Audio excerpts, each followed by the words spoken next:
First on report.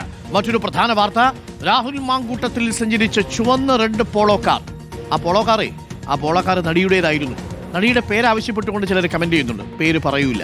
എന്തുകൊണ്ടാണ് പേര് പറയാത്തത്? നടിക്ക് ഈ കേസുമായിട്ട് ഒരു ബന്ധവുമില്ല. ആകെയുള്ളത് ഒരു സുഹൃത്ത് എന്ന നിലയിൽ നടി ആ കാർ രാഹുൽ മാങ്കൂട്ടത്തിൽ വിട്ടു നൽകി. അയാൾ ഈ പണി കാണിക്കുമെന്ന് ഈ നടി അറിഞ്ഞു. എന്നാലും ഈ പോളോ കാർ കൈമാറിയ നടിയിൽ നിന്നും വിവരങ്ങൾ ശേഖരിച്ചിരിക്കുകയാണ് അന്വേഷണ സംഘം. താരത്തെ ഫോണിൽ ബന്ധപ്പെട്ടിട്ടുണ്ട്. രാഹുൽ അടുത്ത സുഹൃത്തായതുകൊണ്ടാണ് കാർ നൽകിയതെന്ന് നടി പറഞ്ഞു.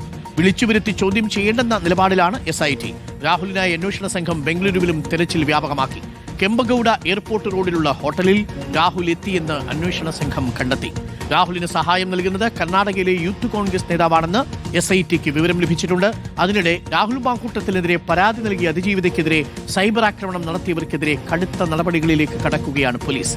കേസിൽ അറസ്റ്റിലായ രാഹുൽ ഈശ്വർ ജയിലിൽ നിരാഹാര സമരം തുടരുകയാണ്. ഹരിമോഹനും ബാംഗ്ലൂരുവിൽ നിന്ന് ദീപക് മോഹനും റഹീസ് റഷീദും ചേരുന്നുണ്ട്. ആദ്യം ഹരിയിലേക്ക്. ഹരി, ആ ചുവന്ന പോളോ കാർ അതാ നടിയുടേത് തന്നെയാണ്. പക്ഷേ നടിയുടെ സ്വകാര്യത മാനിച്ച് നമ്മൾ ആ നടിയുടെ പേരോ മറ്റു ദൃശ്യങ്ങളോ പ്രേക്ഷകർക്ക് നൽകുന്നില്ല. മാത്രമല്ല, ഈ കേസുമായി നടിക്ക് ഏതെങ്കിലും തരത്തിൽ ബന്ധമുണ്ടെന്ന് നമുക്ക് പറയാനുമാവില്ല. ഒരു ബന്ധവുമില്ല. അതായത് PR വർക്കിന്റെ ഭാഗമായി വന്നതാവും. പക്ഷേ ഇപ്പോൾ വളരെ പ്രധാനപ്പെട്ട ഒരു വിവരം നടിയിൽ നിന്ന് കിട്ടിയിരിക്കുന്നത് രാഹുൽ മാങ്കൂട്ടത്തിൽ MLAക്ക് നടിയുമായി അടുത്ത സൗഹൃദമുണ്ടായിരുന്നു എന്നുള്ളതാണ്. സൗഹൃദത്തിന്റെ പുറത്ത് കാർ വിട്ടുകൊടുത്തു എന്നതാണോ ഈ നടി SITക്ക് കൊടുത്തിരിക്കുന്ന മൊഴി? ഹരി,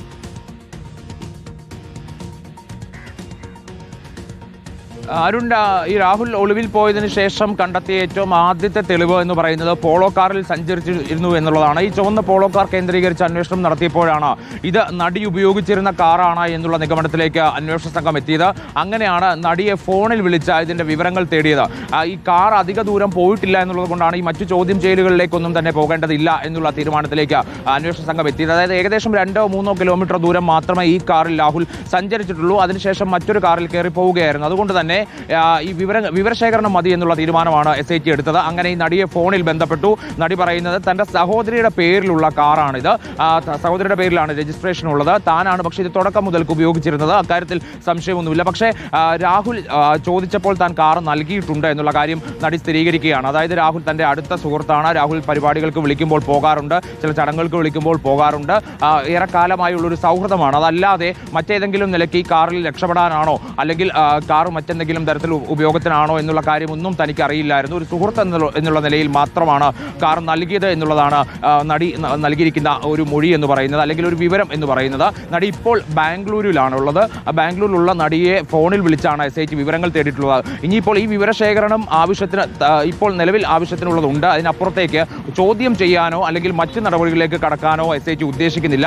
അവർ പറയുന്നത് രാഹുലിനെ കസ്റ്റഡിയിൽ കിട്ടുന്ന സമയത്ത് രാഹുലിനെ ചോദ്യം ചെയ്യുക. അപ്പോൾ ഏതെങ്കിലും നിലയ്ക്ക് നടിക്ക് വിവരം അറിയാമായിരുന്നുവെന്നോ അല്ലെങ്കിൽ ഇതൊക്കെ അറിഞ്ഞുകൊണ്ടാണ് കാർ കൈമാറിയതെന്നോ അടക്കമുള്ള എന്തെങ്കിലും തരത്തിലുള്ള വിവരം രാഹുൽ മൊഴിയായിട്ട് നൽകി കഴിഞ്ഞാൽ മാത്രം നടിയെ വിളിച്ചു വരുത്തി ചോദ്യം ചെയ്യുന്ന കർശന നടപടിയിലേക്ക് കടന്നാൽ മതി എന്നുള്ളതാണ് SITയുടെ നിലപാട്. അതിനപ്പുറത്തേക്ക് ഇപ്പോൾ ലഭിച്ചിരിക്കുന്ന വിവരങ്ങൾ തന്നെ ധാരാളം മതി എന്നുള്ളതാണ്. കാരണം ആ കാർ അധികം ഉപയോഗിച്ചിട്ടില്ല എന്നുള്ളത് കൊണ്ട് തന്നെയാണ് ഇത്തരത്തിലൊരു വിവരശേഖരണത്തിൽ തൽക്കാലം SIT നിർത്തിയിരിക്കുന്നത്. ഇപ്പോൾ രാഹുലിനെ കണ്ടെത്തുക എന്നുള്ളതിനാണ് ഏറ്റവും പ്രധാനപ്പെട്ട അല്ലെങ്കിൽ ഏറ്റവും പ്രാധാന്യം നൽകുന്നത്. അതിനുശേഷം മാത്രമായിരിക്കും ബാക്കിയുള്ളവരിലേക്ക് പോവുക എന്നുള്ളതാണ്. എന്തായാലും വിവരശേഖരണം നടത്തിയിരിക്കുന്നു. നടി അത് ഉറപ്പിച്ച് പറഞ്ഞിരിക്കുന്നു, താൻ കാർ നൽകി എന്നുള്ള കാര്യം. ഇനിയിപ്പോൾ മറ്റ് കാറുകൾ കേന്ദ്രീകരിച്ചുകൊണ്ട്, അതായത് നിരന്തരം കാർ മാറുന്നത് കൊണ്ട് തന്നെ മറ്റ് കാറുകൾ കേന്ദ്രീകരിച്ചുകൊണ്ട് അന്വേഷണം നടത്തുകയാണ്. കോടതിയിൽ ഇതേ രാഹുൽ മാങ്കൂട്ടത്തിന് തിരിച്ചടിയാകുമല്ലോ എന്നുള്ളതാണ്. ഇയാൾ ജാമ്യം കൊടുത്താൽ മുങ്ങാൻ സാധ്യതയുണ്ട് എന്ന് പറയുമ്പോൾ അതിന് പ്രോസിക്യൂഷന് പറയാൻ പറ്റുന്നൊരു കാര്യം, ഇയാൾ സ്വന്തം ഫ്ളാറ്റിൽ നിന്ന് ഒരു നടിയുടെ കാർ ഉപയോഗിച്ച് അതിർത്തി വരെ പോവുക, അവിടെ നിന്ന് മറ്റൊരു കാർ ഉപയോഗിച്ച് വീണ്ടും സഞ്ചരിക്കുക,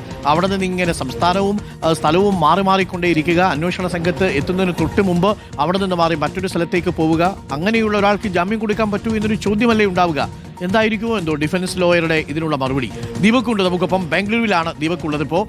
ദീപക്, ഗുഡ് മോർണിംഗ്. ദീപക്, ഈ രാഹുൽ മാങ്കൂട്ടത്തിൽ കെമ്പഗൌഡ എയർപോർട്ടിന് സമീപത്തെ ഒരു ഹോട്ടലിൽ എത്തി എന്നൊരു വിവരമുണ്ടല്ലോ. അത് യഥാർത്ഥത്തിൽ സ്ഥിരീകരിക്കാൻ പറ്റുന്ന വിവരമാണോ, സൂചന മാത്രമാണോ? Good morning Deepak. Very good morning doctor Arunkumar.